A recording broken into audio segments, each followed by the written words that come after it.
Today we continue with our class of Women's Guide to Practical Halachah. We're going to continue studying laws of Pesach. We start with Sefer Sefer Shmiras Haloshon. And today's topic, comparisons. So it says, let us consider the above. The sages in the Talmud were mighty seers whose thoughts were constantly bound up with Hashem. They were forever contemplating His greatness and His commandments, and their speech was exceedingly sacred and pure. If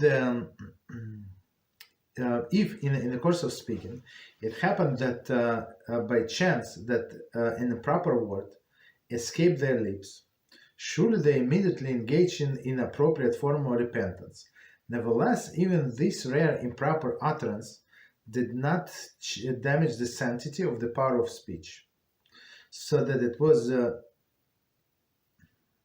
did damage the sanctity of the power of their speech, so that it was diminished from the previous level. So it's very interesting, right? So these holy sages of the Talmud, right? So let's read again, explain. Those whose thoughts were constantly bound with Hashem. So that's people who had nothing in this life, right? But Hashem.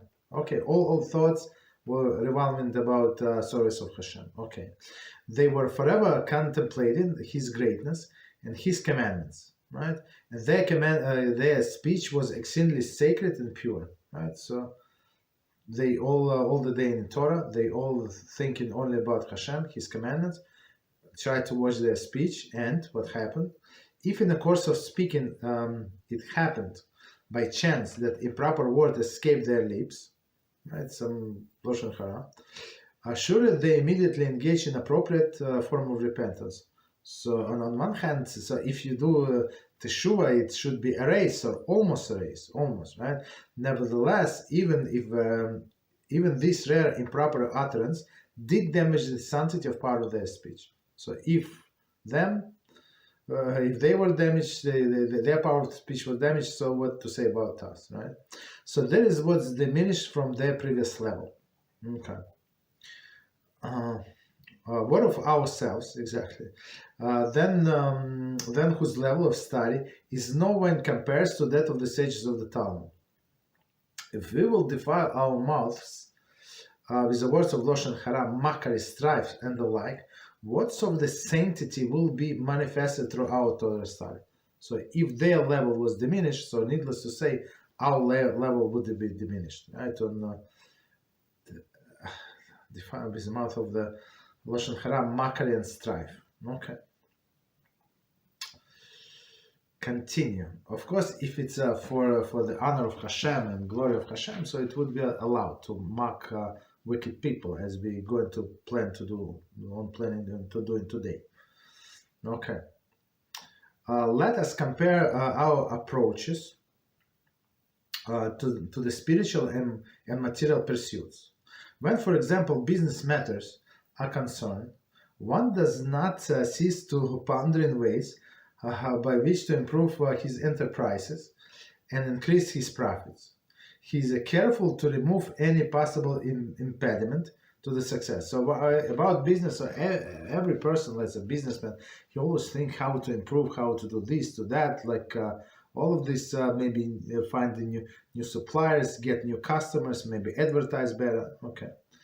And no person of sound mind would intentionally do anything that could harm his very source of livelihood, of course, right? So continue. Yet with the spiritual pursuit, the opposite is often the case when spiritual. So people not so careful about the spiritual. They're very careful about physical, not so careful about spiritual with the temporary. With the physical and the temporary. We ourselves bring about the ruination of the remnant that still remains with us. The bit of Torah study and the prayer that we have. How? Through the forbidden speech. So whatever we do, little as we do, and unfortunately some people, okay, hopefully not us, ruin even that. What a shame. Okay, we stop here. So let's continue. So we continue with the procedure of Pesach. So next topic is Netilas Yadayim. So let's see.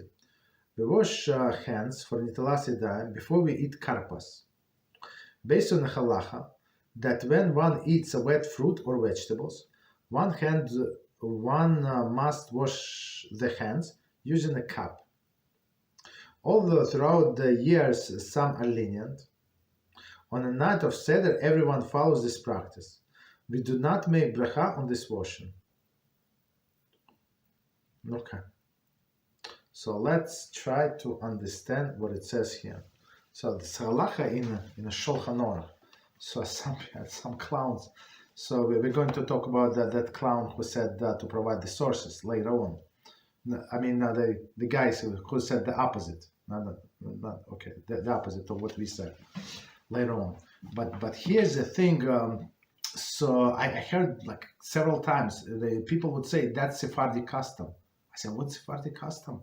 Right, to wash when you want to eat the moist fruit, for example, you want to eat apple, you just wash it. You must wash hands the same way as that you do before eating bread. So and like few people say it's I said, well, what's Sephardic custom? Maybe it's a praise to Sephardic people, right, that they are more careful, but it's a Jewish custom, and it says clearly in Shulchan Aruch. And you Ashkenazi, very good, but that's what Mishnah Berurah says. No, nobody ever cancel this halacha. So you have two options. You can wipe the fruit, for example, apple. Right? You wash the apple, you wipe it dry, completely dry. Okay, so if it's dry, your hands are dry. You're not obligated to wash your hands. But if you did not completely wash your apple, did not completely dry your apple, so you must wash your hands.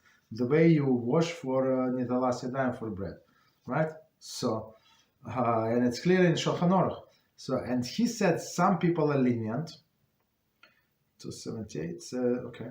So some people are lenient, but on a Seder night everybody is strict. So, meaning what? That we're going to dip this piece of potato, we say karpas, well, whatever was it, as we said yesterday, some people use onions, some people use potatoes, some people use carrots, whatever vegetable. I'm not sure if it's any limitation.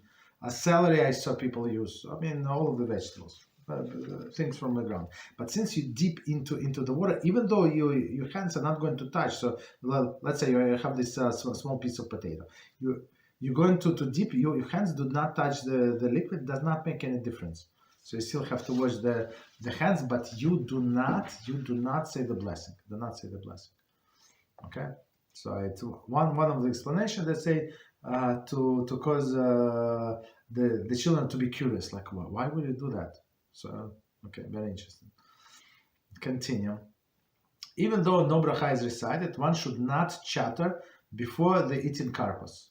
Okay, so it takes time, as like for example, if there are many people around the table and you have only one sink and one cup, and everybody takes like slowly, like it could take like maybe 10 minutes even until everybody washes their hands. You understand? So until they okay. So it says clear, try not to say any word, even though there is no blessing. Okay. And it says any speech that is related to eating karpas is permitted. So what is the speech? Maybe if you ask if everybody have water or stuff like that, but okay. That's so we dip karpas into the salty water. Okay, so salty water, so salty, it's like a tears that Jewish people have from all of the sufferings. Okay, continue. Poskim write that since we wash our hands for the sake of purity, we should therefore hold the karpas with our bare fingers rather than with utensils. Okay, so it's very good point, very interesting point. So technically, even with bread, right? Even with bread, so you always have to wash your hands. Even you say, I'm not going to touch the bread, I'm going to eat it with my knife and fork, right? So you still have to wash the hands. But here, since we wash our hands for purity, right, for spiritual purity, so they say, try to hold this with your hand. Okay, no problem. Instead of utensil. So if you would do, if you eat these moist vegetables, for example, with utensils, you would not be obligated to wash your hands. Custom varies as to which vegetable to use for the mitzvah of karpas. Okay, here we go. Potatoes, celery, and radish are common vegetable used. Each family should follow their own minhag. I guess for potatoes is the easiest one. Okay. Celery, okay, whatever you want. Continue. When one makes a bracha of Haggadah on a karpas, one should have in mind to include the Maror that will be eaten later during the meal.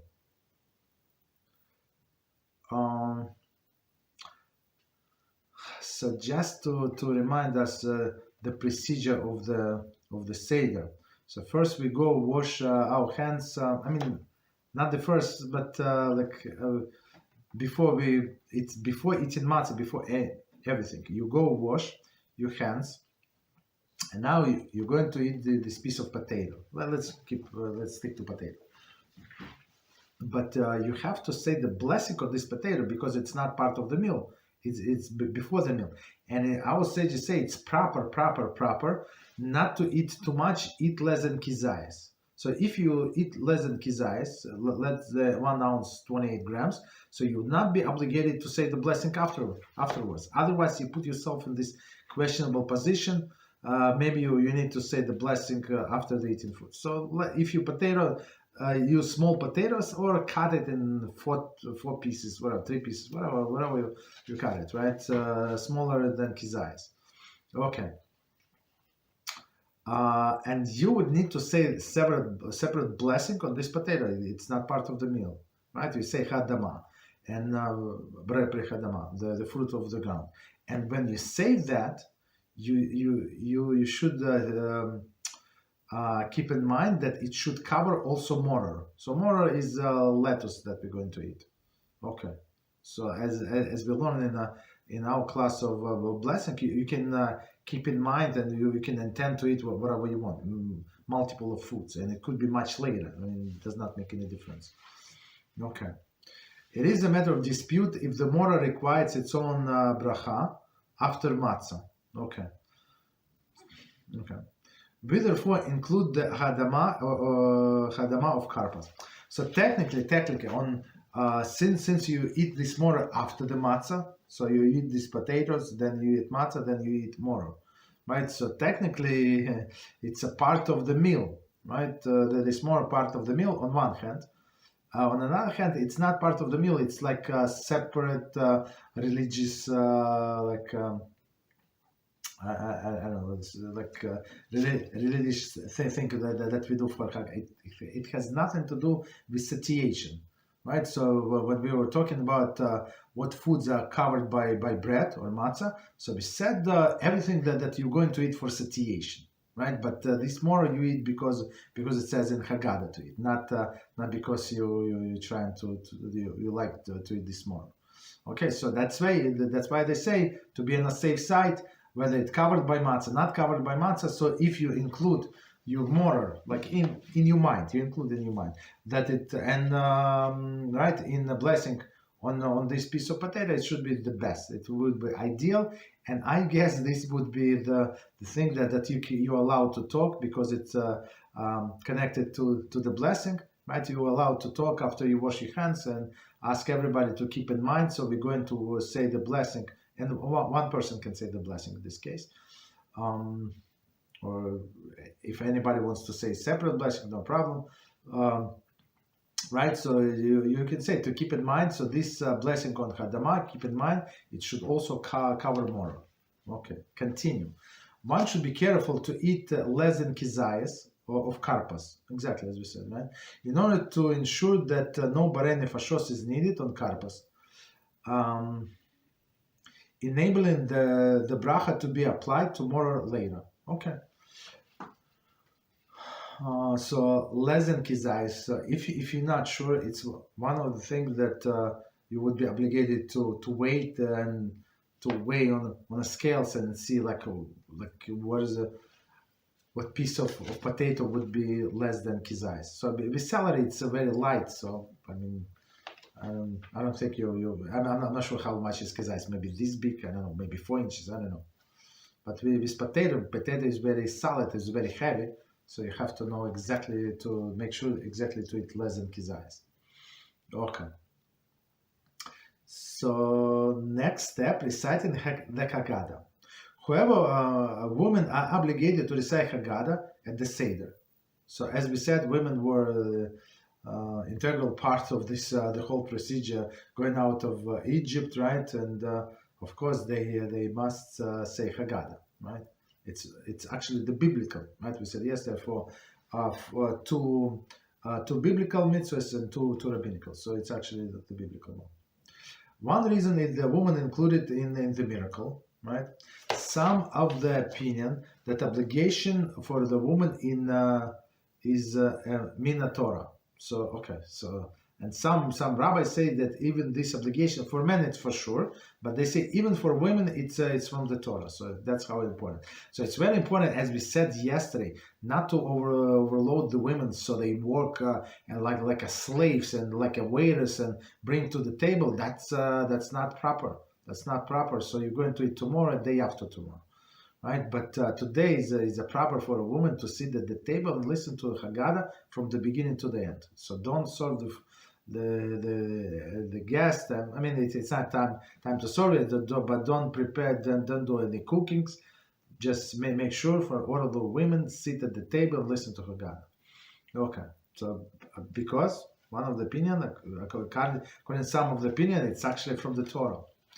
It is improper for everyone. I'm sorry. It is important for everyone to understand the meaning of what we are saying, right? Or they're saying. If Haggadah is English or any other language other than Hebrew is needed, that is what should be used. Okay. So Haggadah is many other things should be done like in a language that you understand. So even if even after the fact, if somebody said it in Hebrew and they do not understand Hebrew, after the fact, I guess they fulfill the mitzvah. But it's proper to say in language whatever you understand. So whatever most of the people understand, it would be proper. For example, if somebody they speak Hebrew, for example, they Israeli in the first generation, but children are not so fluent in Hebrew, right? Okay, they know some words. I mean, they can speak like simple Hebrew, but they would not understand Haggadah. So it's useless. Like even as we said yesterday or the day before yesterday, when we do this Haggadah, it must be like for your family, for you yourself to understand, for children to understand, and for wife to understand. So we're not trying to impress the guests that we can read Hebrew, right? Don't try to impress anybody. It's about understanding and about living through the story, right? And taking it to heart. Many times women busy in the kitchen are with children during the Seder, and they cannot recite the entire Maggid.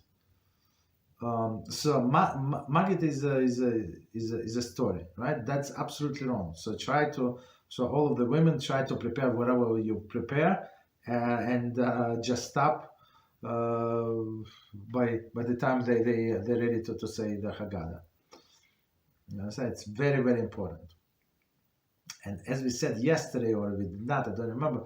So I think we did. So you need to eat so much of this matzah and so much of this maror, so all of these extra dishes, nobody would be able to eat, for sure, guaranteed, right? So according to, if you want to go to stricter opinion, according to all of the opinions, so you have to eat 2 kizesim. 2 kizesim is 56 grams of matzah. So how many 56 grams? You have to see, like if you do round matzah, it's more than half. For sure, it's more than like maybe 3/4 of the round matzah.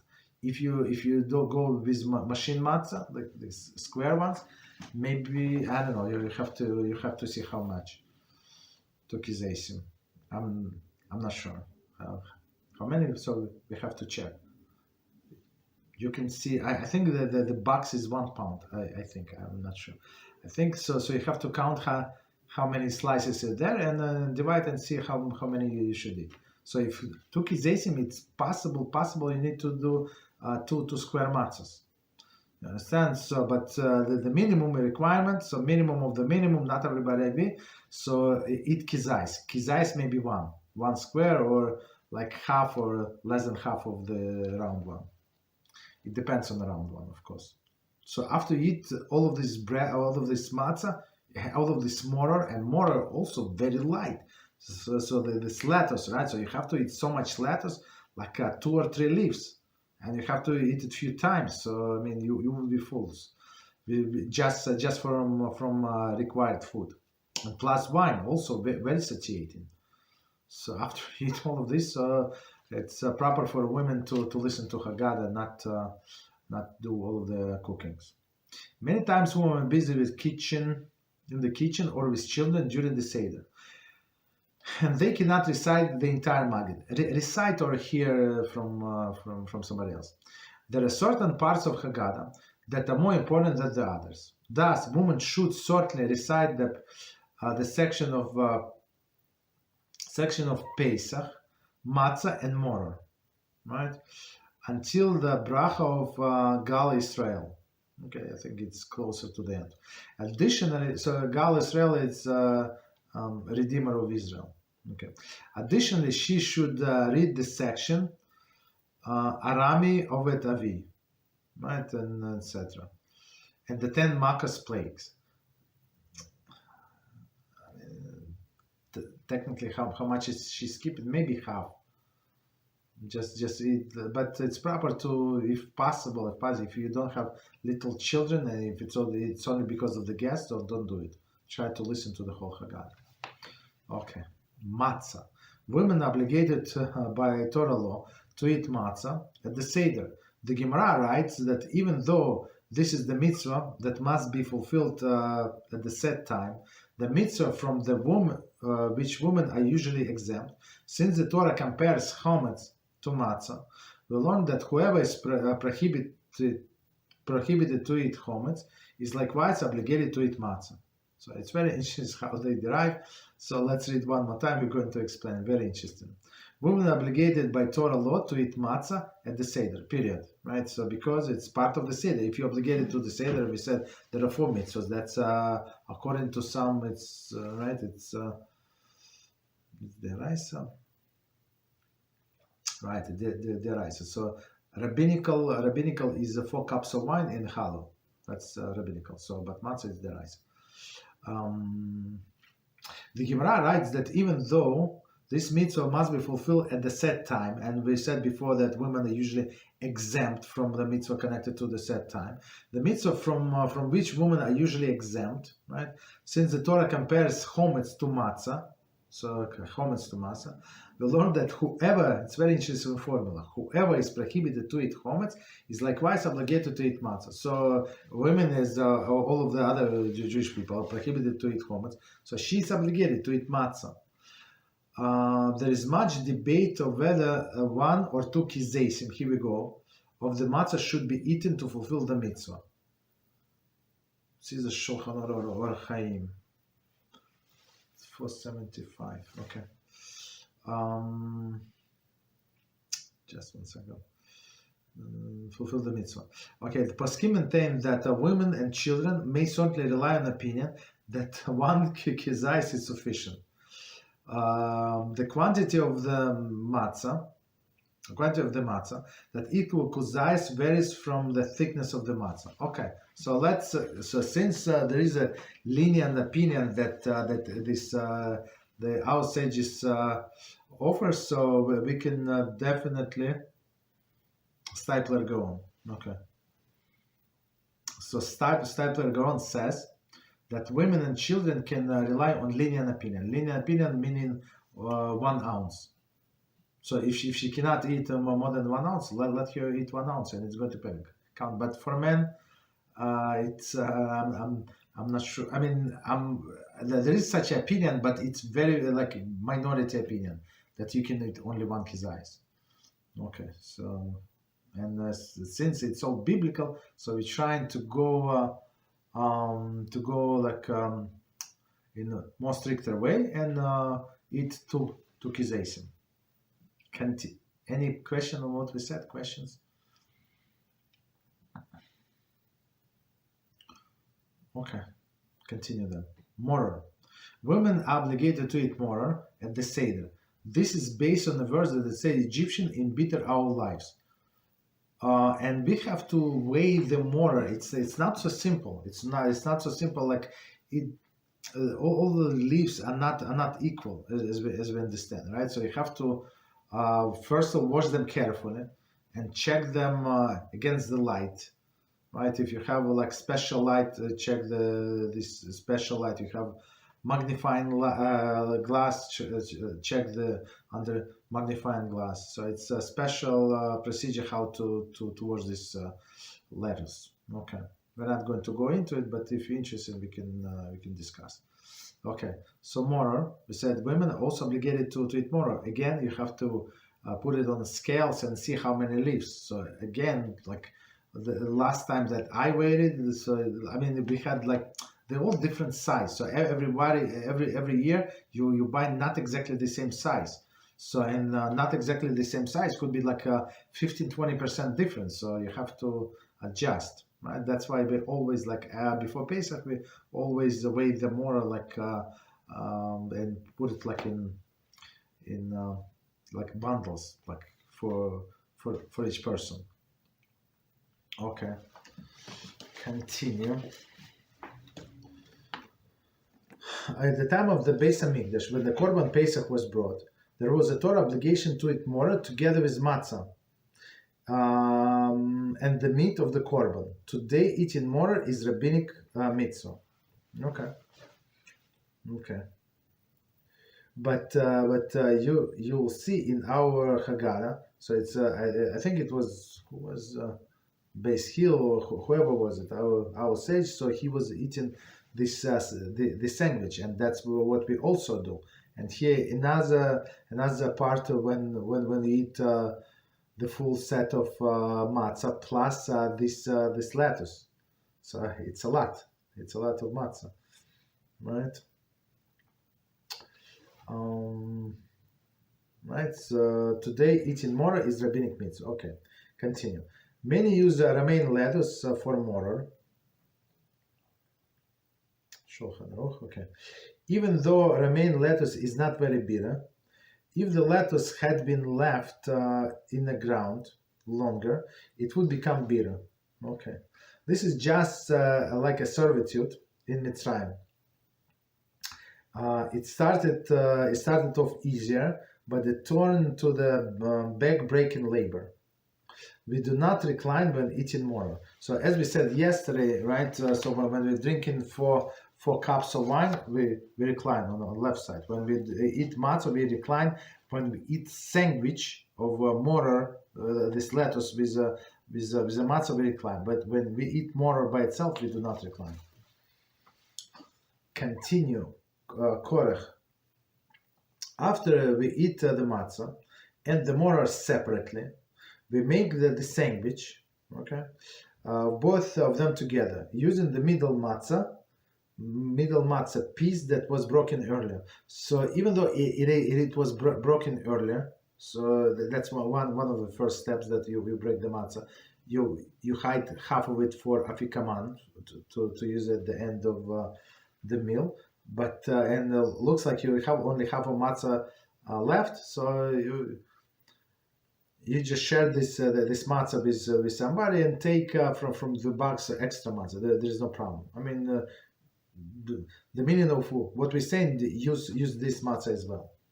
Okay. So continue.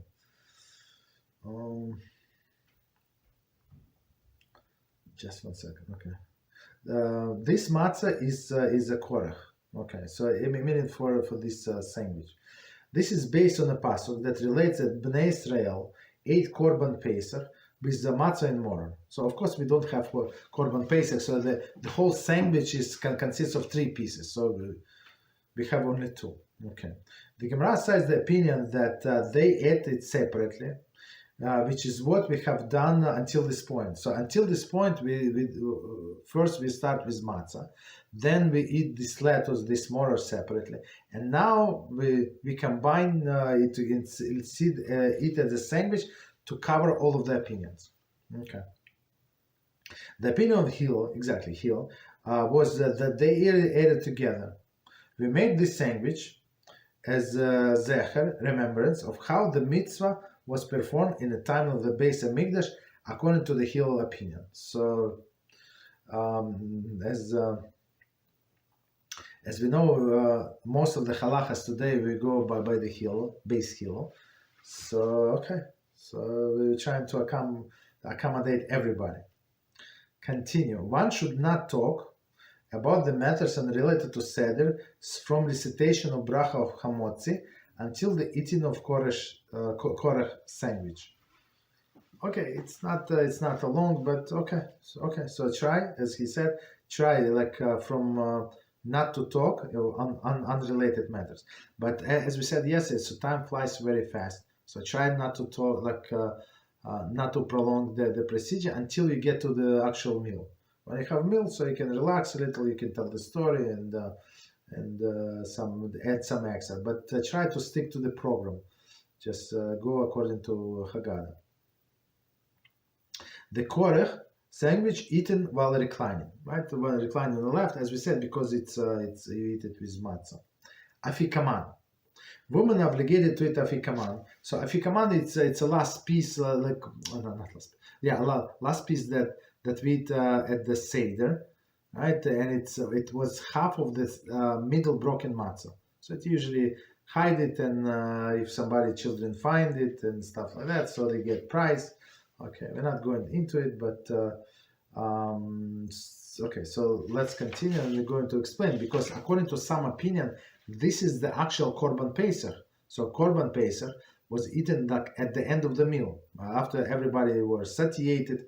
As we said yesterday, main meal was from korban Haggadah, right? This holiday sacrifice. It was big cow, right? Korban Haggadah, and last piece would be this Afikoman. So Afikoman meaning the piece of the lamb from the korban Pesach. Women are obligated to eat Afikoman at the end of the Seder. So make sure before we continue, make sure that you don't overeat. Because why? Because this last piece, so according to some authorities, it's like actually the biblical obligation. So if you stuffed and you just completely and you cannot breathe, and now you try to eat the Afikoman and you stuff it into yourself, it's not going to consider as a mitzvah. Why? Because it's not matter of eating. The manner of eating, when you are hungry a little, right? At least a little, and you eat with appetite. So, but if you overate because of all the other 7 courses meals, so that's an issue. Okay, so try not to overeat on this Pesach night. Very, very important. One more time. Women are obligated to eat Afikoman at the end of the Seder. This is eaten as a remembrance of Korban Pesach. Right? According to this opinion, we go by this opinion, but not everybody agree. But that doesn't matter. Which is eaten after other foods, in the manner of the kings eat lavishly. Okay, so it's last piece. Okay, although preferably one eat 2 kizesim of Afikoman, and men should eat because there is a. As we said, there is it does not say here, but I know there is a debate about the Mount Paskim. So some say it's actually the first matzah that we eat is actually biblical. Others say no, it's actually this one, Afikoman, is biblical. So try to eat no matter what. I'm talking about men, two kizesim. So which is a lot. It's a lot. Okay. Although preferably one should eat 2 kizesim of Afikoman. One who finds it difficult may eat 1 kizais. So we're talking especially women and children for sure. But men, I'm not so sure. I mean, if you overate, okay, what can I do? But otherwise, try to eat 2 kizesim, 2 ounces. Each individual should take at least small piece from the matzah that was put away for Afikoman, since there may not be adequate matzah for everyone. Other matzah should be used as well to complete kizais or 2. So whatever we hit before this half of the matzah, of course it's not going to be enough for everybody, but at least break it in pieces and give it to everyone. So even a little piece, it would be enough in combination with other matzahs. Okay. Of course, I mean, all together it should come to 2 ounces. For women, no problem, they can eat 1 ounce. It is preferable to eat Afikoman before Chatzos. One should pace the Seder thought. No, 1 second. One should pace the Seder throughout the night to accomplish this without rushing through the other parts of the Seder. Okay. So very, very important. It is preferable. It's not 100% halacha. It's not, right? It's not. And some people like overdo it, like drinking on Purim. But it's preferable to finish your Seder by Chatzos, meaning by midnight, halachic midnight. So check what is a midnight in your area, whatever is it. Maybe it's 1:30 or maybe 12:45. I don't know. That depends on where you're located. Right, so it's proper to finish Afikoman by that time. So meaning what? So after that, still you have other things. Still you have a few cups of wine. Still you have to say Birkas Hamazon. Still you have to say Halal. All of these things. So right, but meal as represented with Afikoman. So you have to try to finish by the Chatzos. And that's why I said that it's not, I mean, it looks like it's a lot of time. And when you start, I have 3 hours, 3.5 hours, but they're going to fly very fast. Very, very fast. So be careful and watch time and don't rush do any parts of the Haggadah, right?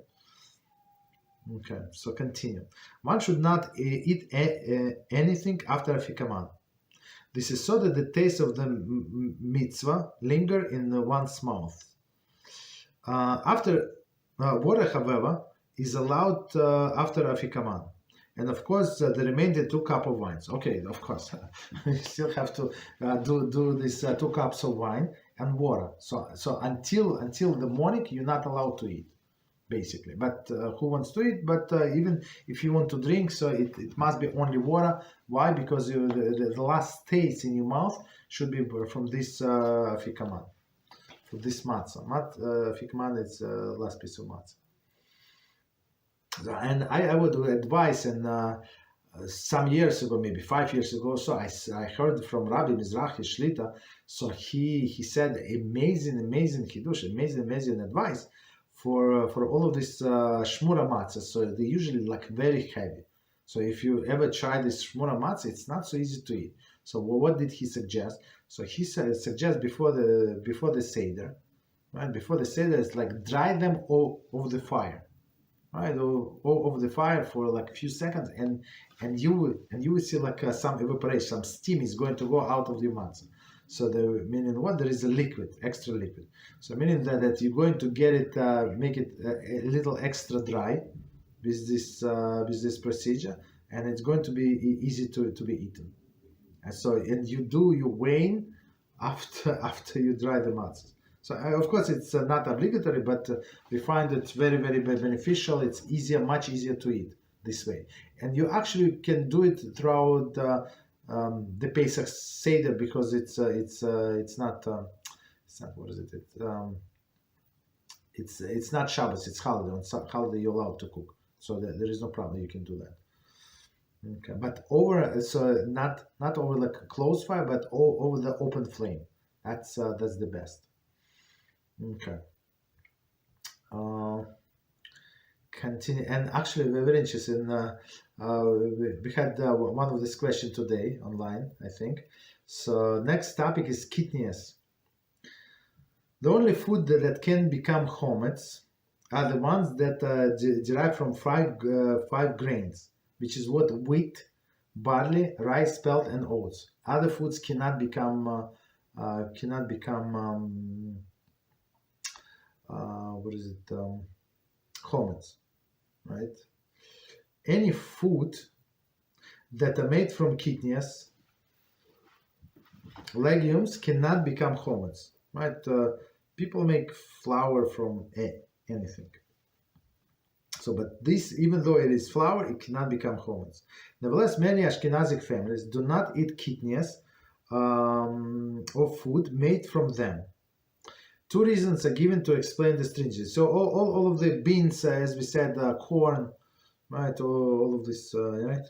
All these things, stringencies. Okay. First, often these legumes were kept in silos next to the grains. Okay, and there might have grain mixed with the kitniyos. Okay, so meaning you have your beans and you have your wheat, and sometimes it will get mixed, so that's why we don't need. And even though not even in the storage, but even in the fields, the fields were next to each other, so there is that's and they could have get mixed. If those are taken being baked, the grain would become chametz. Okay. Second, since these legumes can be made into the dough, right, such as cornbread. So I mean, unless you're big expert, you would not tell apart, right? Or rice bread. People might come to confuse and think that that bread made from the 5 grains is also permitted.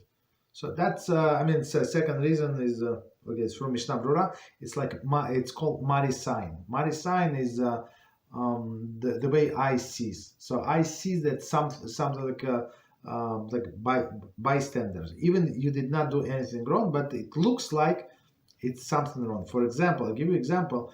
All of these cookies and cakes on Pesach, right? They made from starch, potato starch, or from the matzah mill, meaning that they take matzah, they grind, and then they bake. So I don't think anybody. I mean, unless person such a big expert and she bakes or he bakes and he knows for sure. I mean, I would not tell apart. I would not tell. And then when you look at the cakes in a store, they exactly the same as look the same. I mean that is the idea, right? They look exactly the same as the one that was from the 5 grains. Okay, so second idea, they say marisain.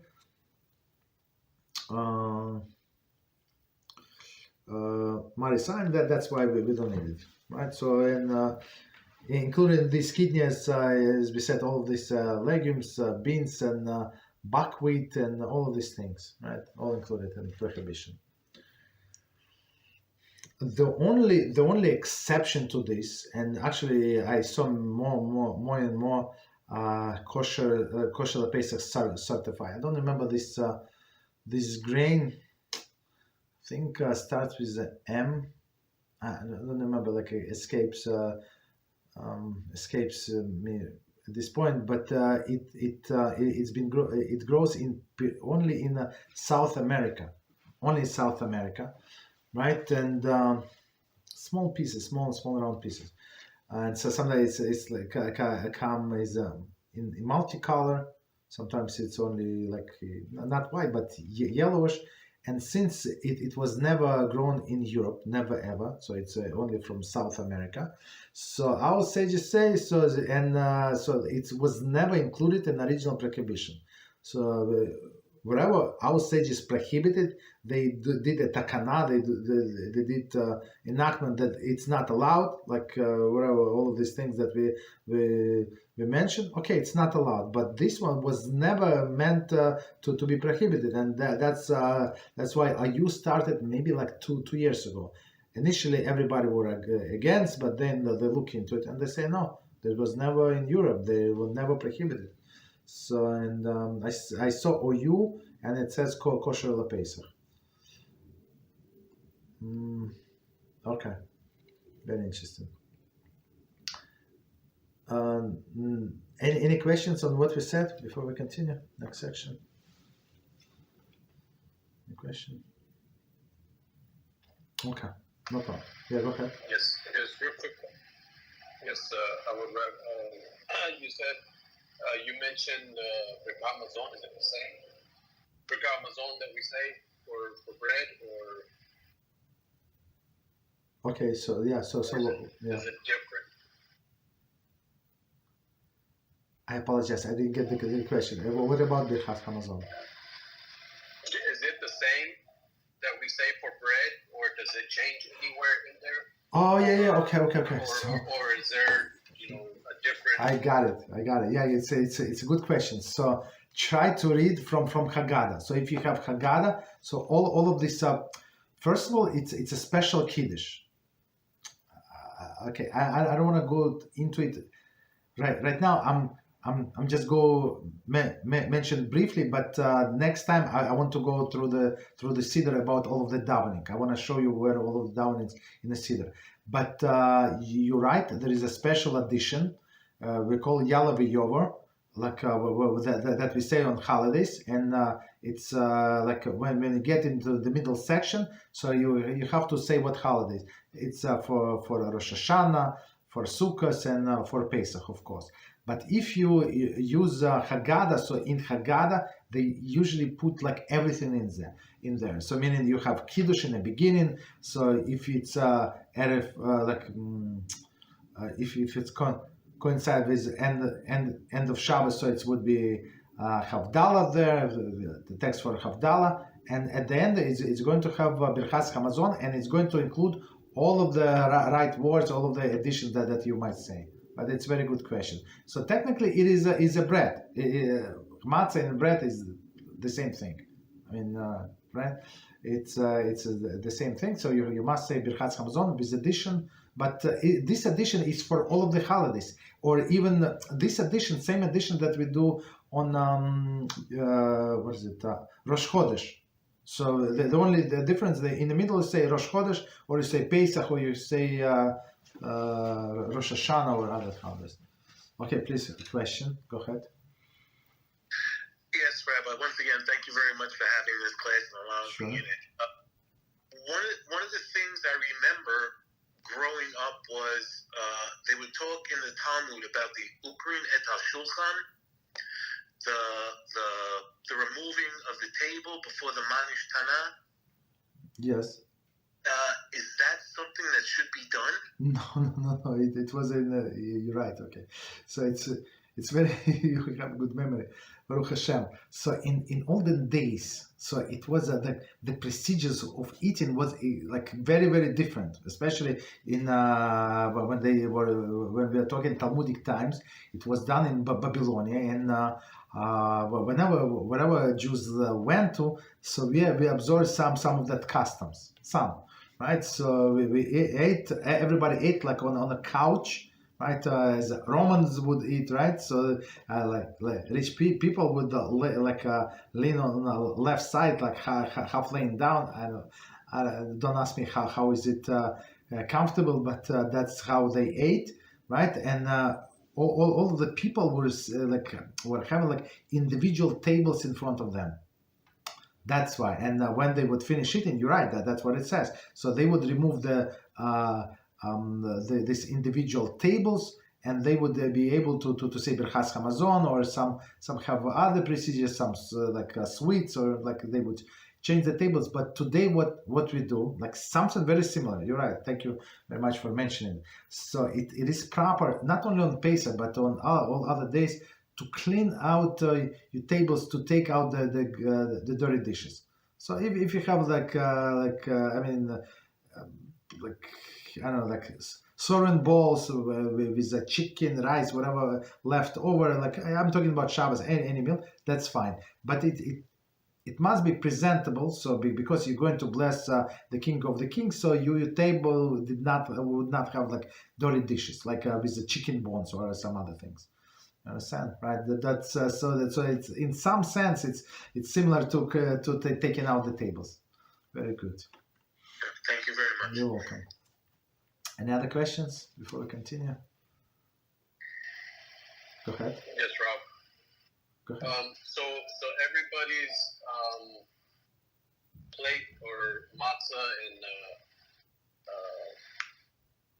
the Seder plate.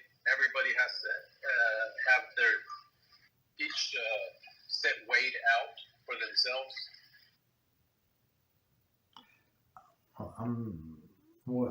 What do you mean? Like for the lettuce and for the piece of okay. matzah, the farset. Okay, I got it. So let me explain the procedure. So if somebody is not talking, could you please mute your microphone so we don't have this background noise, please? Well, please check if your microphone is not on mute, please.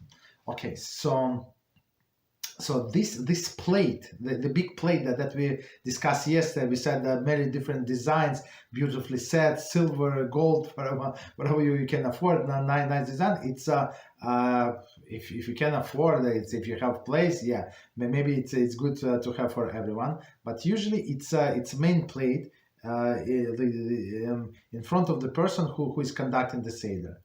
And if you saw in the store, it's like some of like huge. Well, why is that huge? Because they put the matzah like in the middle, inside of this plate. It's a plate that's like a stand or something.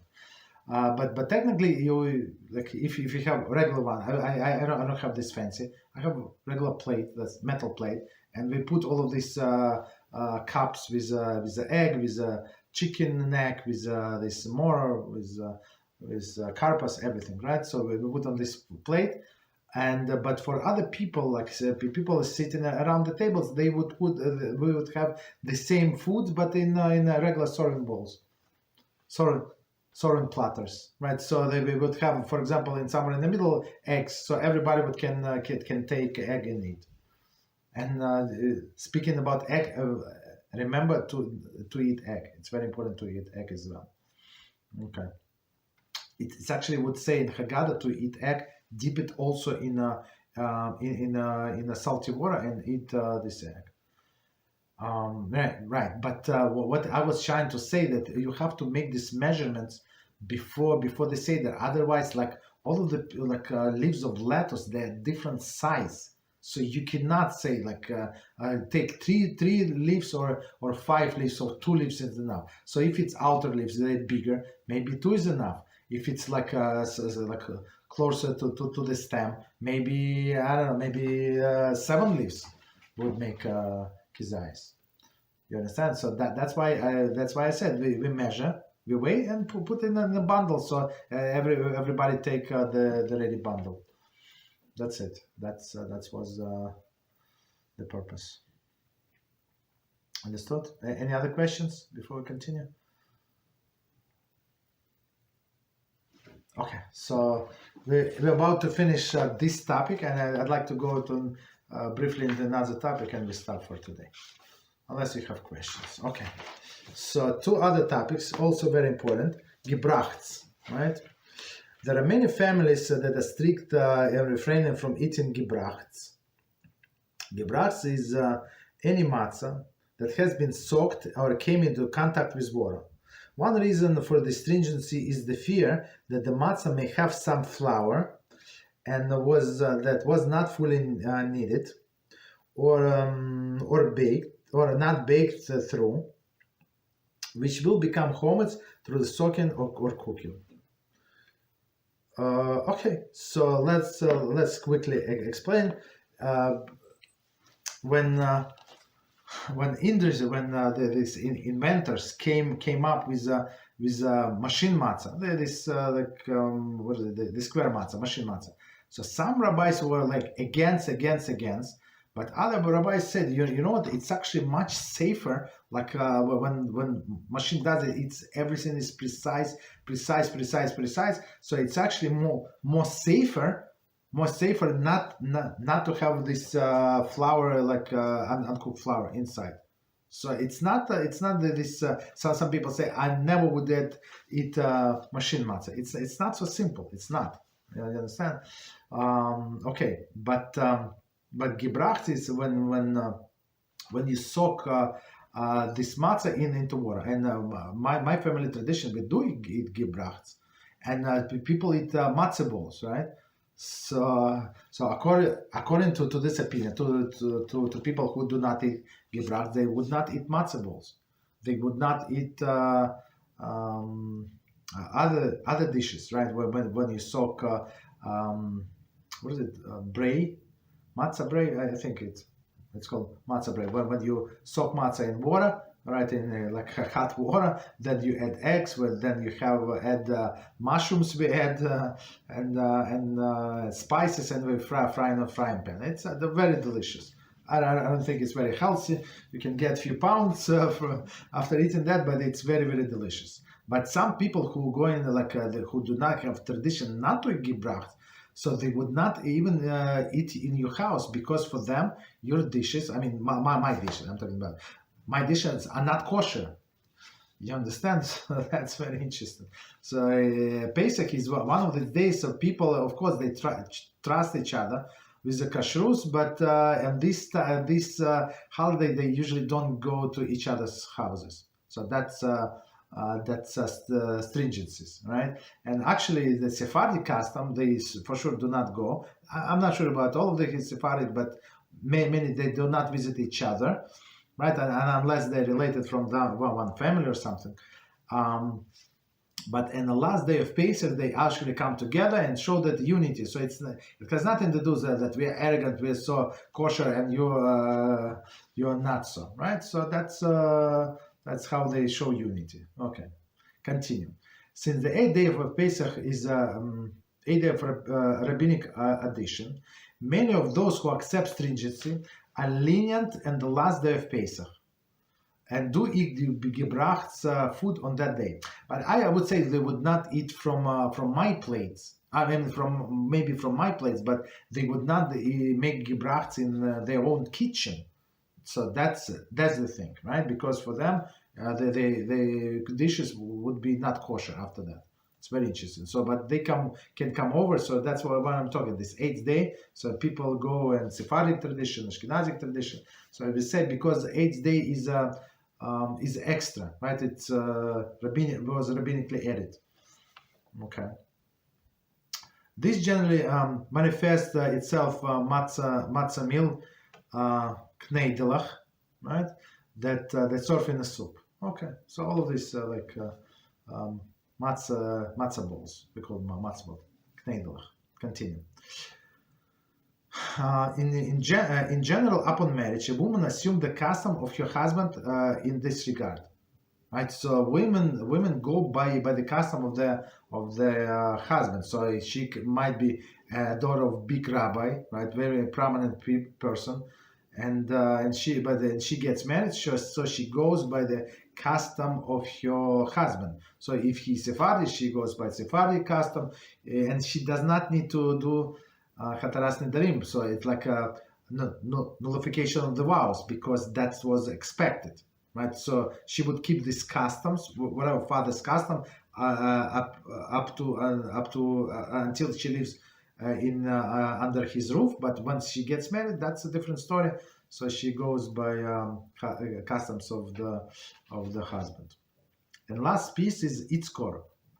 So it says on a final day of Pesach and Shavuos, it is customary to recite Yizkor prayer for a deceased family member's soul. On days Yizkor that Yizkor is recited in shul, women may recite at home. So of course, nobody said that a woman cannot go to shul, but she can. But Yizkor says it's said only by people whose at least one parent is deceased. So then they can stay in the shul and say. But if, for example, we're talking men and women, that doesn't matter. So children, I mean, people who have their parents alive, they leave the shul. They do not stay. It's a very bad custom. I mean, very bad sign that if you stay, it's like you waited for your husband, your parent to die, and you don't want that. You're going out. Okay, so we can stop here so quickly. So I don't know if all of you saw the link that I sent yesterday. So it was very interesting. So the question was asked. We said that non-Jews should not go for the Seder night, and I explained why. And we always also said for that matter to any holiday, during any holiday, and we explained why. So the question was asked. So somebody on the street said that maybe it's not so, and Chabad openly invites non-Jews, right? People in the process of conversion, and even not processing conversion. Some non-Jews just like Jewish customs, and they come to the shul and they get in report, and some of them missionary, right, for sure. Right, they just like the atmosphere. They like the songs, they like the prayers, they like spirituality. And Chabad would invite everybody.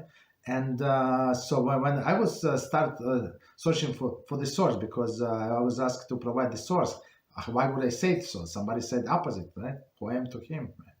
So the first source was on Chabad. So I went on Chabad website, and I send everybody the link and what actually Chabad.org says. It's unbelievable. The source is Chabad. So it says that the Parsha, I don't remember what Parsha was, but you can read it. So it's on our WhatsApp, right? So it says that we have many problems because of misunderstanding, right? Misunderstanding because of the golden calf. So people thought that Moshe was supposed to come. They miscalculate the date, right? But Moshe came later. Well, he came 6 hours later. Just 1 second. I see the raised hand. Just let me finish, please. I apologize. Let me finish, right? And and some other misunderstandings. So they say 10 myths that people have, and one of them was number 3 or number 4, guess what, about inviting non-Jews for a Seder night. And whatever they say is in Shulchan Aruch. They quote Shulchan Aruch Haraf, meaning Lubavitch's source. I mean, they don't go by our Shulchan Aruch, they go by their Shulchan Aruch, which is okay, I guess. Okay, no comments on that. So they go, and Rebbe said exactly, Lubavitch Rebbe said, exactly what Shulchan Aruch said. He did not add anything extra. And guess what? These clowns, they negate what Shulchan Aruch said, and that opposite, you should invite, and then openly invite. We say clearly in Shulchan Aruch, if non-Jew comes to you, there is no problem. Of course, I mean, or you have a neighbor, right? You have a elderly lady, your neighbor, right? And she's suffering. She does not have children, for example. She's sick. Of course, you want to send her food. There is no problem to send her food, kosher food on Pesach. That's a proper thing to do. But invite somebody over, it's not proper. And the source is it's actually in Shulchan Aruch. Actually, let's see what. Please ask the question, and we go to Shulchan Aruch. Go ahead, please. Yes. So, should we light a yahrzeit candle with the lighting of the candles of the first Seder, or when we light the candles for the last 2 nights of Pesach? You're asking good questions. So let's. We're going to this in a few minutes. So let me answer this question because it's very important.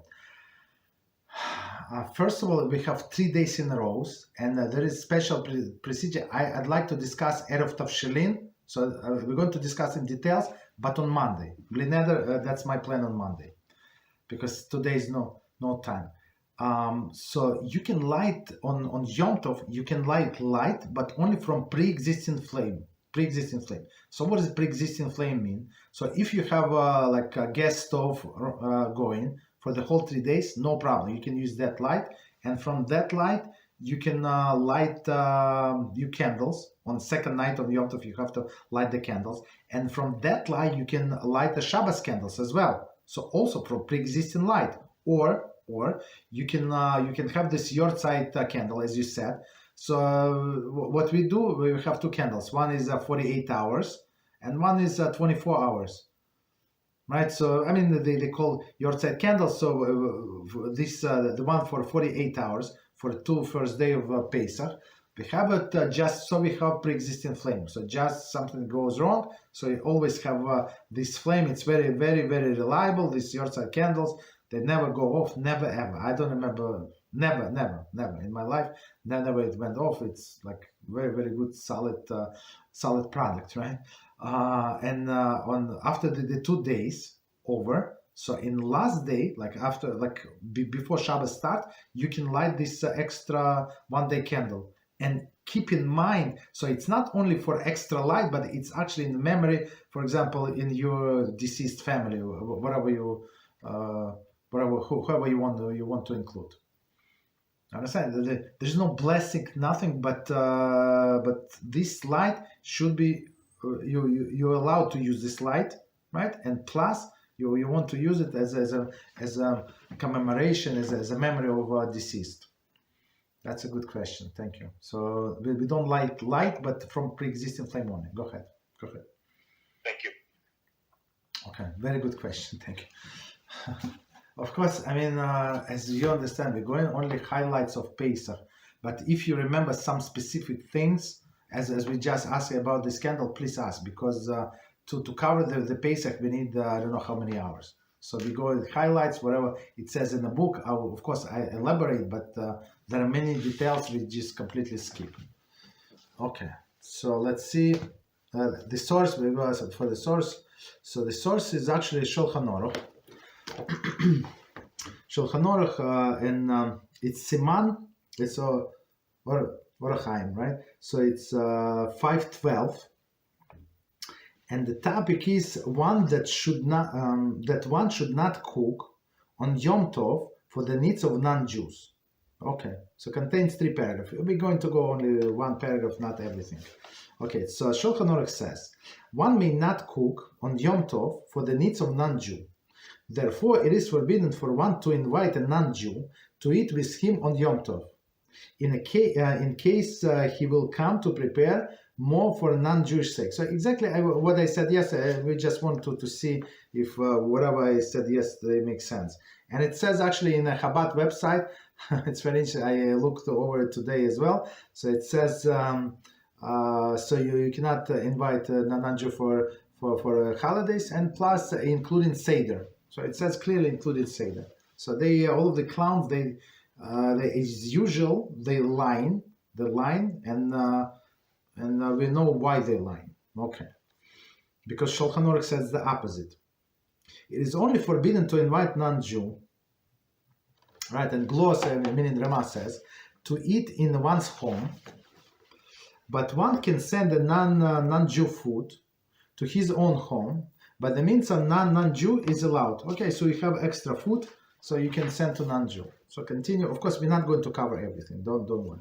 However, it is permitted for one's servant and one's maid, and likewise a non-Jewish messenger, to have sent to one, and similarly a non-Jew who come to one on his own accord to be fed, together with oneself. So the guy came, I don't know, your landlord came, I don't know who came, your neighbor came and said, it smells so good, I want to ask you, is it this holiday when you eat these crackers again? So I want to see if I can taste this cracker. Okay, of course, they're talking about Matzah, so you can invite him over. There's no problem. Okay, hopefully he's not going to stay, but if he came on his own accord, of course, we're trying to be polite and keep him. The sages were not afraid that in such a case, that one might come to prepare more for the sake of non-Jew, because we not expect him to come, so there is no problem. Gloss, it means Rama, Ashkenazi Catholic. It is permitted for one to prepare more for his servant and he's maid. So that's a different. I mean, these people working for you. Let's say you have a living babysitter who is not Jewish. Of course, you allowed to cook for them. There is like a different story. You're responsible for them, right? So you're allowed to cook for them in the same pot, in which he cooks for himself. However, it is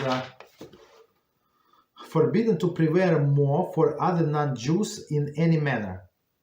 Clearly, when a non-Jew bakes, when a Jew bakes in the oven of a non-Jew, okay, well, it's technical details. So from here we see Shulchan Aruch is very, very clear what to do, what not to do.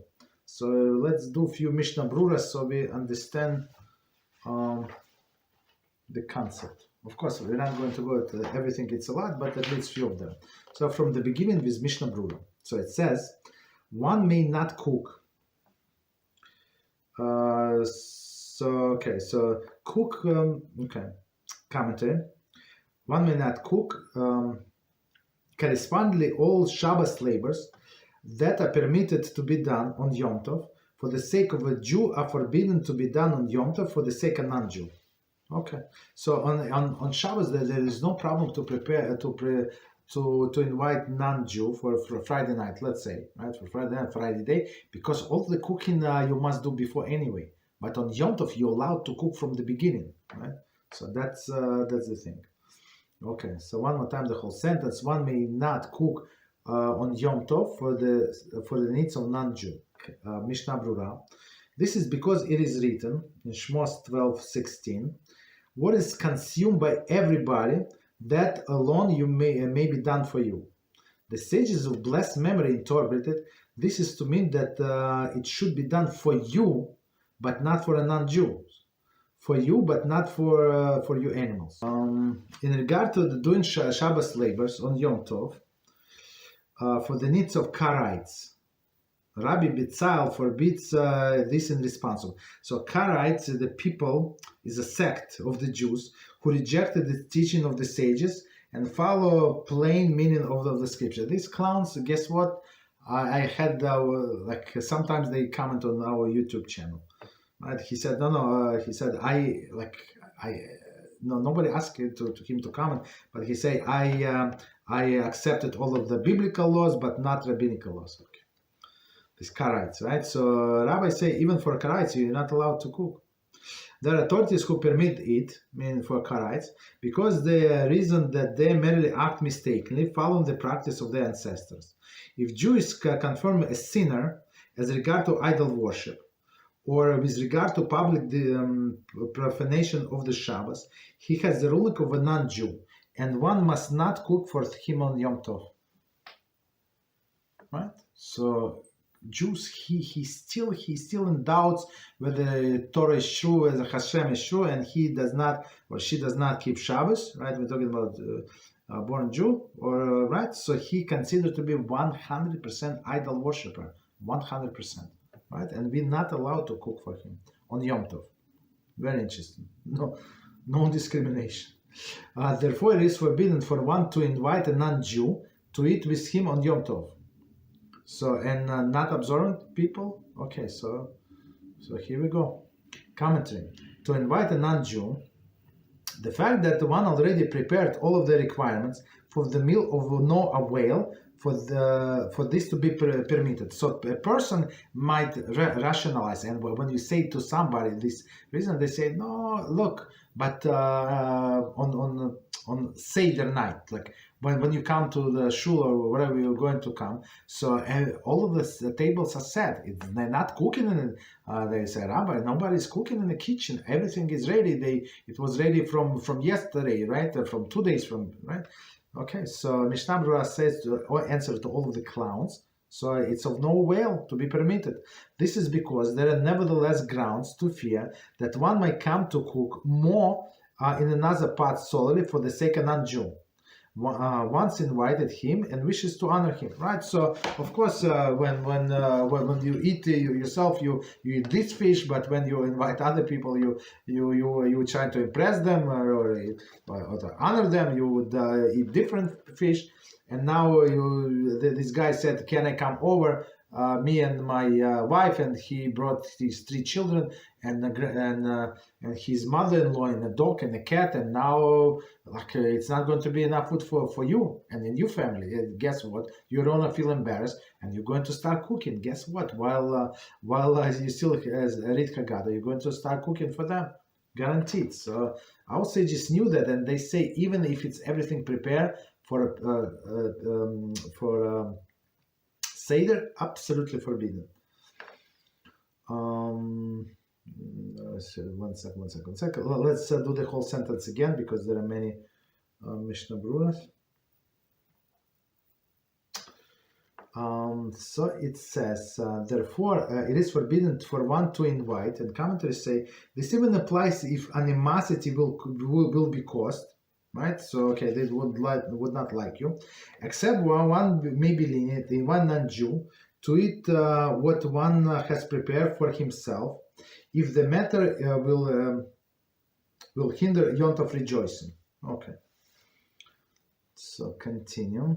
So non-Jew to eat with you on Yom Tov, in case he will come to prepare more food for a non-Jewish sake. So commentaries say, Mishnah Berurah, there is in a case he will cook a pot by itself, which would not have to be cooked except for the sake of non-Jew. Okay, so now he said, no, I'm not cooking this extra food for myself, for non-Jews only. I cook for me. Yeah, but you start cooking because they came over.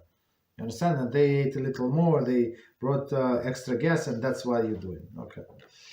And this is required in order to transgress according to the Torah. The Shulchan Aruch permits one below to feed his servants, as there is no need to fear that one may cook another pot for their sake alone. So servants, people like live in help, for example, you have an elderly mother, grandmother, and you have home attendant or something. Of course, you can, because you expect that this home attendant is going to be there, and she's 24 hours, let's say, God forbid, has to take care of this elderly person, so that's a different story. Okay, you included them in your family. Continue with Shulchan Aruch. It is only forbidden to invite non-Jews. Gloss, meaning remark, to eat in one's home, but to send the food to a non-Jew in his own home, by the means of non-Jew is allowed. So Mishnah Berurah says, what is meant by this is that since in such a case one wishes to honor a non-Jew, so we're not trying to disrespect anybody, right? A non-Jew, and he would eat at one's table.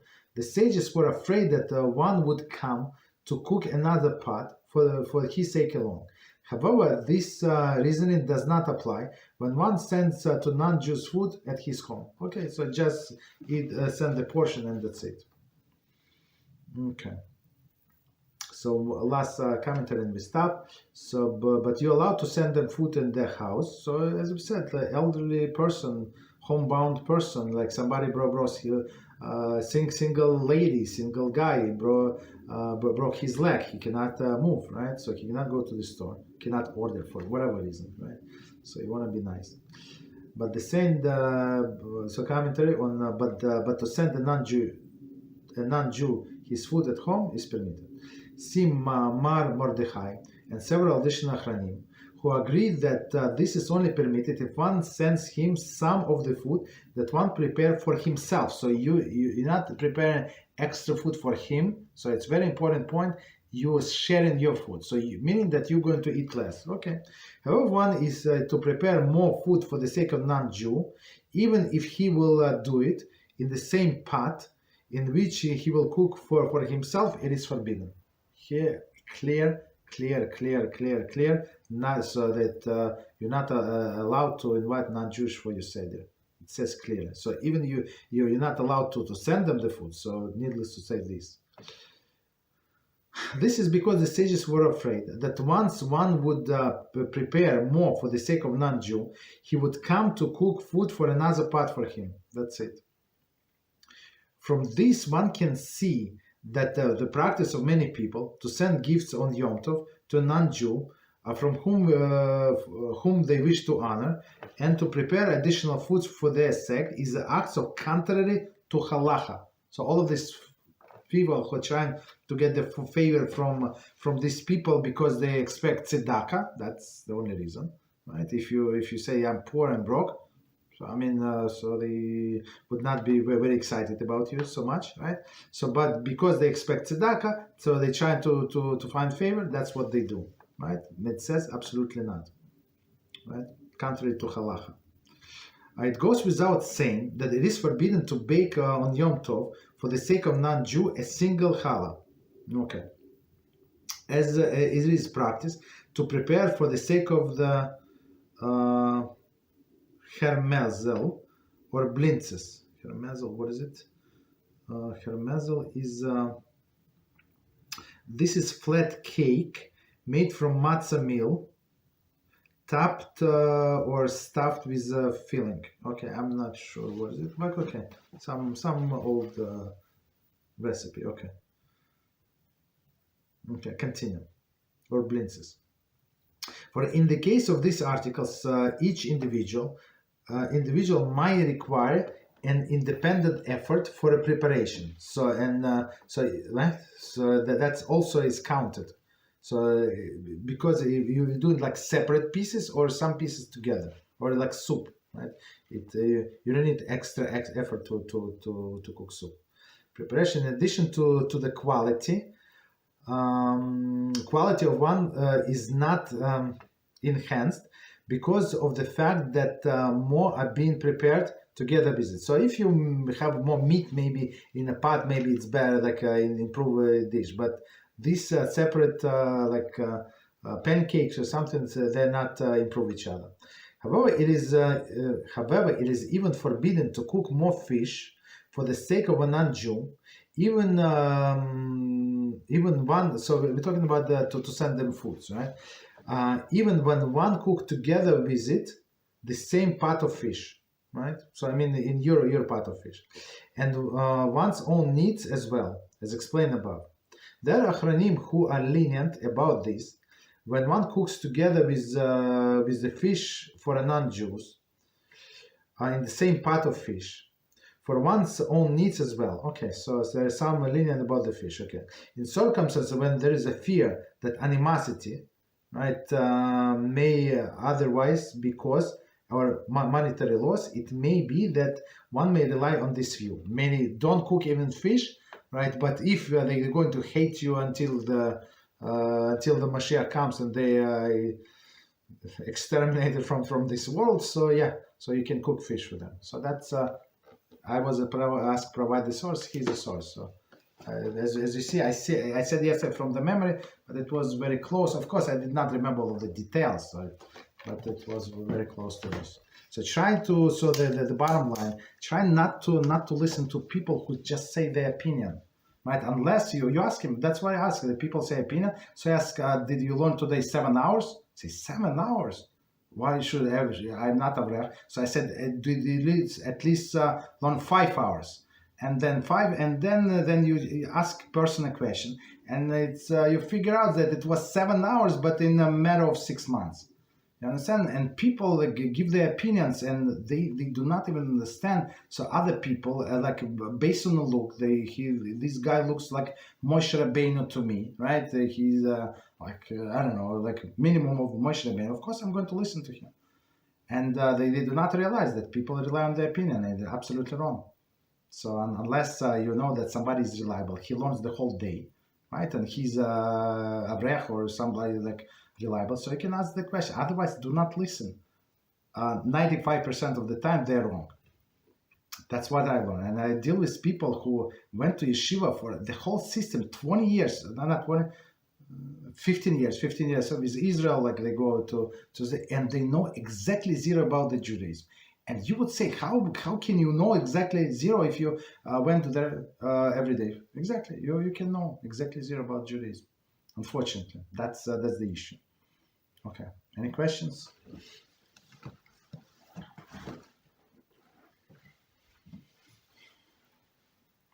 Israel, can you check what we said, please, on WhatsApp? I apologize. I think it was a question, but I forgot.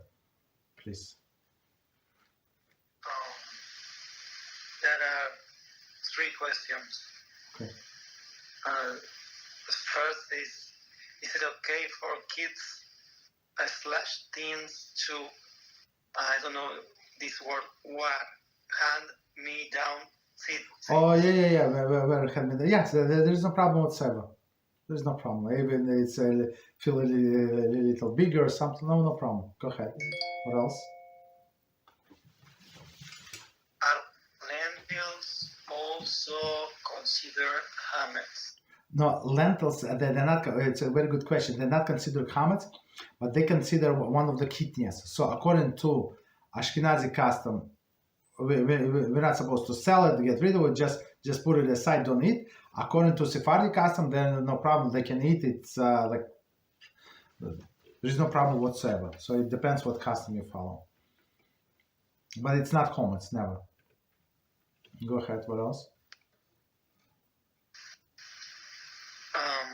I have one question related to that. Go ahead. I have some this type of, I don't know if it's grains or legumes, I don't know what's the name.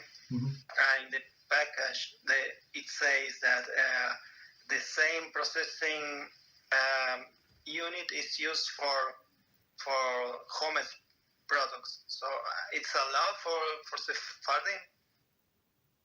No, for Chametz, no, even for Sephardi, you have to kosher. Some things you can kosher, some things you cannot kosher. For example, if it's made of metal, you can kosher. But if it's made of plastic, you cannot kosher plastic. Because plastic absorbs. And there's no for you to get the taste out.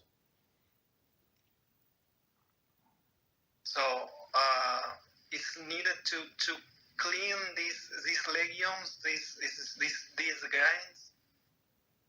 I thought you were talking about utensil. No, you're talking about legumes or what? No. I mean the legumes in the package. It says that it may contain portions or traces of the forbidden grains for Pesach. Oh, okay. So that's it. Okay, that's so. Let's say you have these dry beans, and it says it might contain. So they were not cooked for sure; they were dry. So you can check them 1 time, 2 times when they're dry, and that's it. So you can cook them, wash them, and cook. There is no problem whatsoever. No problem.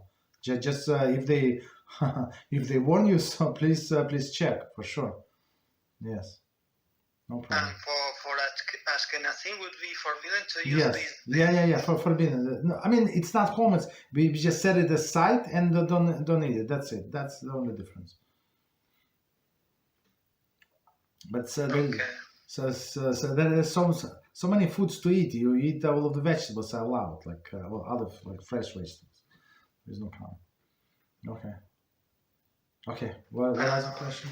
The other, it says Chametz is in any food product made from grains, Kitniyos, it says Ashkenazi, between parentheses, and leaven agent.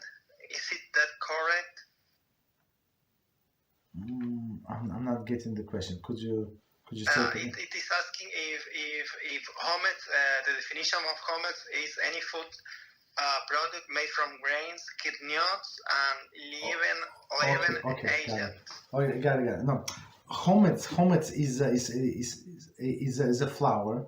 Is a flour that from 5 grains, as we said, there's 5 grains that was mixed with water or exposed to moisture. That's it. That was in contact for more than 18 minutes. It becomes Chametz. That's it. So even flour that you buy from the store, when it says bleached flour, white, perfectly white, it was bleached and they wash it. They washed with the steam. So this flour is a Chametz 100%. So you're not allowed to cook matzah, to bake matzah, even though it's not hard to bake matzah, right? So you just learn how you can bake, and you kosher your own technically. Don't do it at home, but technically you can kosher your own oven, and you can bake the matzah in there. But most of the flour that you're going to buy in store, it's already homemade. So right, that's the thing. Okay. So, there is a question. Jose, please, go ahead.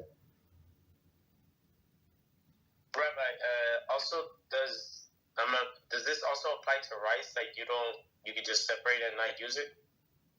No, okay. So, one more time. For Ashkenazim, we set aside, don't use it. Sephardim, there is no problem. They check, they trying to be careful, especially in Pesach, they check 3 times. You put something on a piece of paper, right? So something that you would see something wrong, right? So you check 1 time, put it aside, check another time, put it aside 3 times, and that's it. You can eat. There is no problem. Sephardim, but Ashkenazim do not eat rice or all of these beans, anything.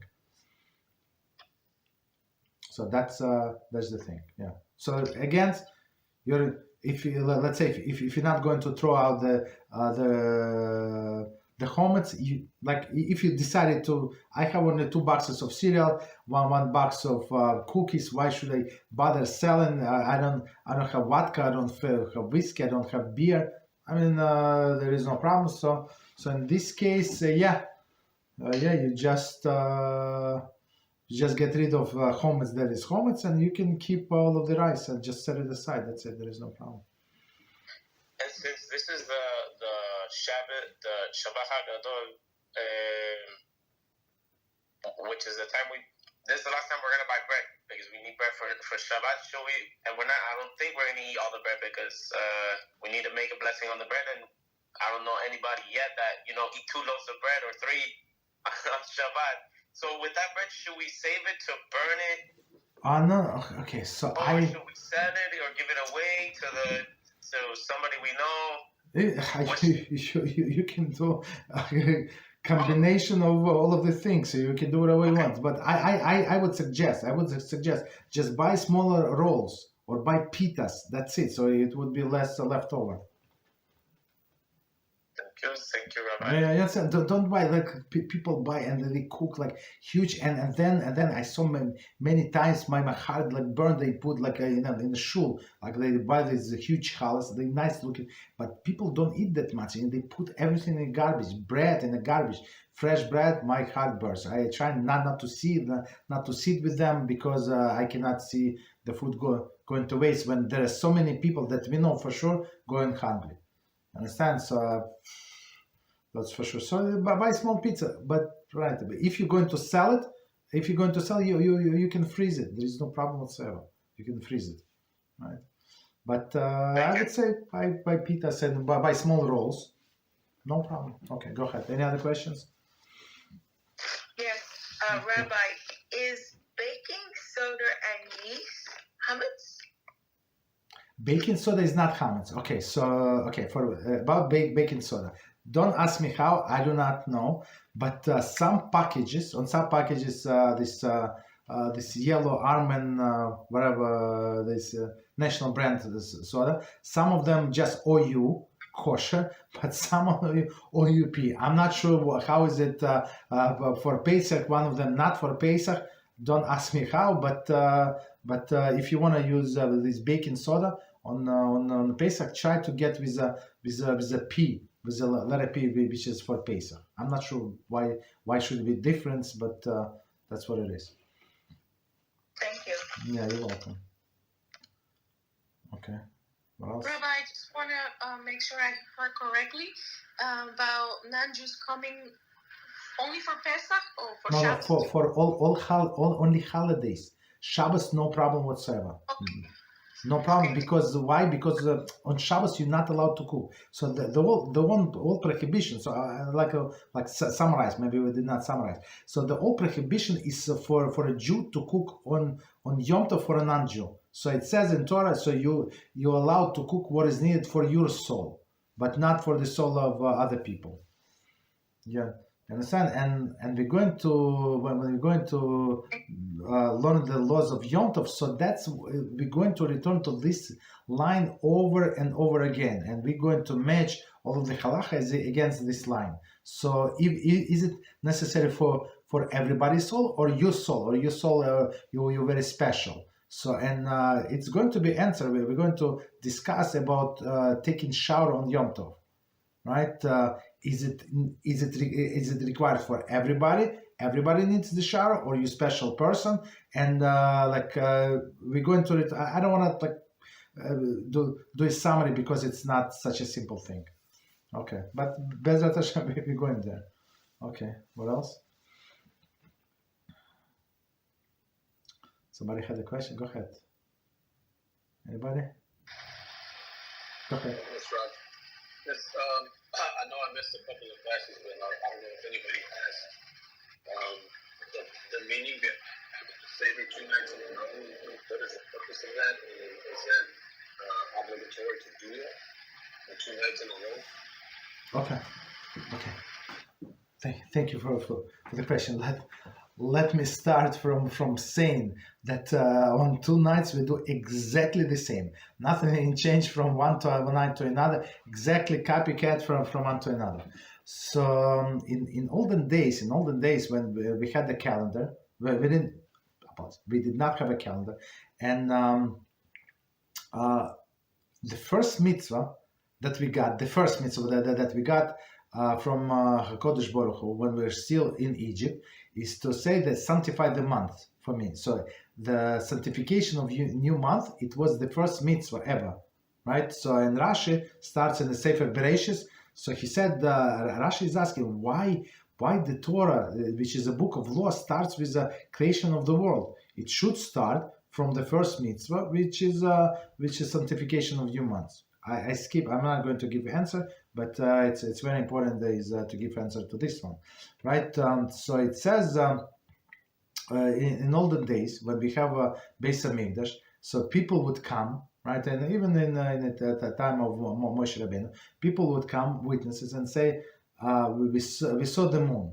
He said, in what side of the sky you saw the moon, and they would explain this side or that side, eastern side, southern side, whatever side, and it looks like this. And actually, it's one of the things that Hashem showed the moon what does new months mean, right, to Moshe Rabbeinu, and that's how he learned. So he could not understand. So Hashem explained how the new moon should look like. And actually, they were allowed to draw picture. Usually, picture of celestial bodies are not allowed. It's a different topic, but they're not allowed. But this, for educational purposes, it was allowed. And the two witnesses would come to the Beis Din, and they would testify that we saw the moon like this and like this. And our rabbis would check according to the calendar. So according to our calendar, it should be 29 days, 29 and a half days, and plus how many, like 5 hours, I think, like in some seconds. So if it sounds reasonable, whatever the witness is saying, so they would say sanctify, and the whole Sanhedrin would say sanctify, and this month was sanctified as a new month. You understand? So, but when people went to exile, so it's very simple. When you live in a small country of Israel, you just send people, messengers to all of the community, and they notify to everybody. So everybody know today is the first day. Today is the first of Nisan. Let's say Nisan, and on the 14th day we have to, or 13th day you have to look for Chametz. On the 14th day you have to fast. On the 14th you have to bring the Korban Pesach. So the Judaism is connected to the calendar. Without calendar, without the sanctification of the moon, we're dead. We don't know when holidays is. We're going to eat on Yom Kippur instead of fasting and all other things. Chas v'shalom, right? So, but when people went to exile, so it was not so simple to notify everybody in that night, at the same day. Forget about night, the same day. So this, the testimony were allowed only during the day. So meaning these people came, right, and they say last night or before the sunrise we saw the moon. So meaning like these rabbis are going after, of course, they go have to pray. Let's say they heard this testimony at 8 a.m., 9 a.m. So now they have to send the messengers.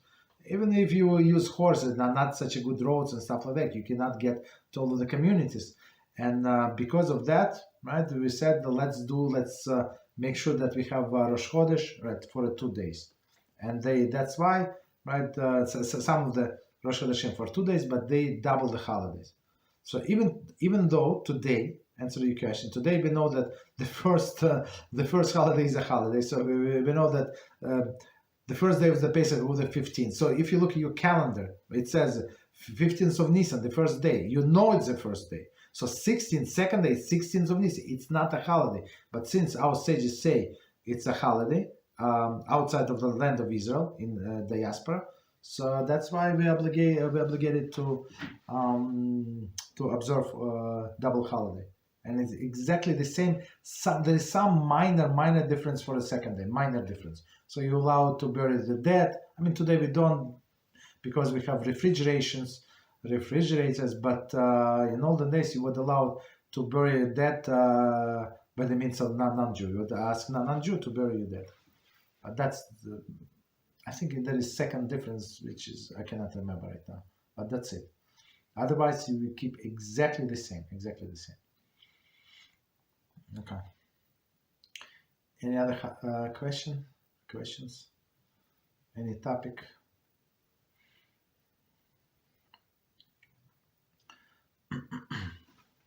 Okay, so if no questions, probably we can stop here. So please read Haggadah. Get yourself ready. If you have any questions, try to get ready by Monday. So Monday, I'm planning to go like all the procedure that still needs to be covered. And Tuesday, I think we still can do. On Tuesday we can still do some prayers. Or Monday, depends on the time. And that's it. So get all your questions. Make sure that you prepare before the Pesach. Don't leave everything for the last second. So you just because this Haggadah is written in your language and you understand what it says, it means that you prepare. Absolutely not. Absolutely not. Make sure that you read all of the instruction, at least not the text, but at least read all of the instruction from Haggadah. Make sure that you're comfortable. Okay, and that's it. Okay, so good night, good Shabbos, and until Monday, Beezrat Hashem. Thank you very much. Good Shabbos.